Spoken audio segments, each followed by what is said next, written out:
வள்ளிய வளர்க்க போற நம்பிராஜன் பக்தியோட இருந்தாருங்க. சரி, சுருக்கமா சொல்றேன், முக்கியமான பாயிண்ட்ஸ் மட்டும். ஆமாங்க. அதாவதுங்க, சேர நாடுன்னு ஒரு வார்த்தை இருக்கு. ஆமா, அது சேர நாடு வேழமுடைத்து, வேழமுடைத்து. சோழ நாடு சோறுடைத்து. ஆமா, பாண்டி நாடு முத்துடைத்து, முத்துடைத்து. தொண்டை நாடு நற்சான்றோர் உடைத்துன்னு ஔவையார் சொல்லுவா. நற்சான்றோர், அவ்வளவு நல்ல சான்றோர்கள் நிறைய இருக்கிற பூமிங்க.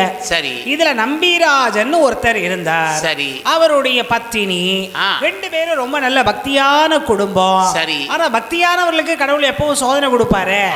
அந்த பக்திக்கு சோதனை என்னன்னா, நம்பிராஜனுக்கு தனக்கு பெண் செல்வம் இல்லையே என்ற குறை இருந்தது. சரி, உடனே அவர் என்ன பண்ணாருங்க, மருத்துவரை நாடினாரா? இல்லை. வேற எங்கேயாவது சொன்னாரா? இல்லை. இல்லை. வேற ஏதோ விஷயத்துக்கு போனாரா? இல்லை. அதுவும் இல்லை. முருகா, முருகா. இதுல இருந்து நமக்கு தெரிய வேண்டியது என்ன தெரியுமா? என்ன? கவலை இருந்தா பக்கத்து வீட்டுல சொல்லாதீங்க. ரொம்ப வேண்டியவங்கள்ட்டையும் சொல்லாதீங்க. சரி, பொதுவா வேண்டாதவங்கள்ட்டையும் நம்ம சொல்ல மாட்டோம். ஆமா, சொல்ல வேண்டிய இடத்தை விட்டுருவோம். அதுதான் முருகப்பெருமானுடைய திருவடி. ராஜன் அவன் என்ன படிச்சிருப்பான்?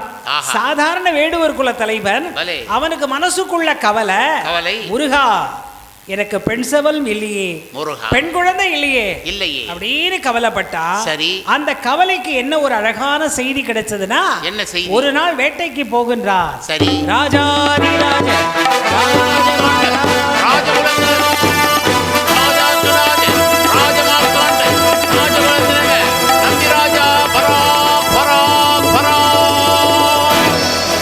எல்லாம் முடிச்சாரு.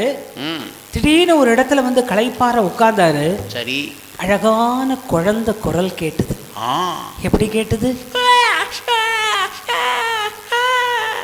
அப்படி குழந்தை அழுத உடனே பாக்குறாரு நம்பிராஜன், எங்கிருந்த குரல் வருகிறது?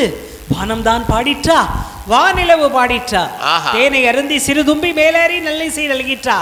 ஆஹா, என்ன குரல், என்ன அழகான குரல். பொதுவாக எல்லா குழந்தையும் குவா குவான்னு அழுவும்.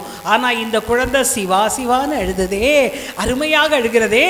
பார்த்தால் வள்ளி கிழங்கெடுத்த குழியில அருமையான ஒரு குழந்தை கிடக்குதுங்க.